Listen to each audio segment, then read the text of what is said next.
जब शक्ति और अहंकार आमने सामने खड़े हों तो विजयी कौन होता है, बल या भक्ति?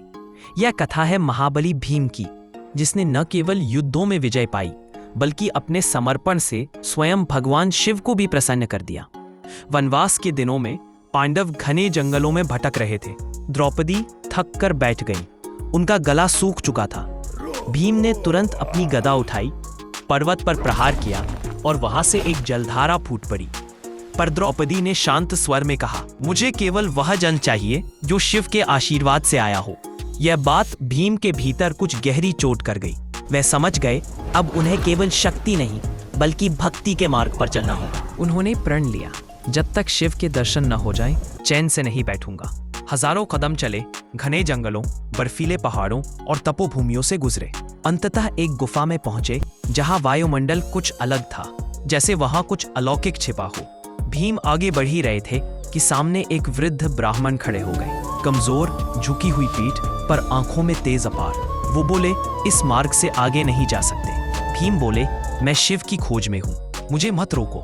वृद्ध बोले, अगर शिव चाहिए तो पहले अपने भीतर के क्रोध को हराओ। यह सुनते ही भीम का धैर्य टूट गया।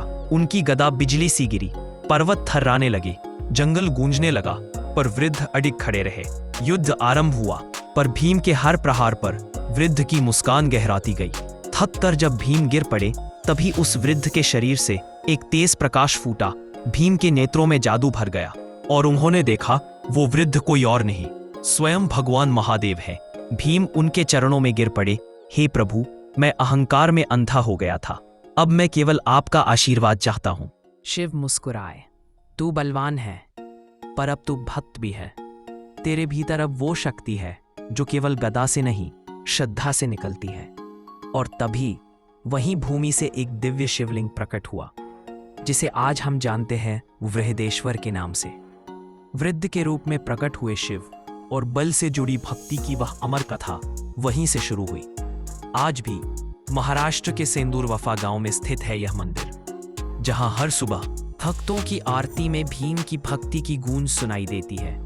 यह कथा हमें सिखाती है, बल महान है, पर जब बल भक्ति के आगे झुकता है तब बनती है महाकथा। और अगली कथा में जानिए, जब नंदी ने खोले कर्मों के द्वार और शिव ने दिया एक रहस्यमय वरदान, केवल आध्यात्मिक ठिकाना पर।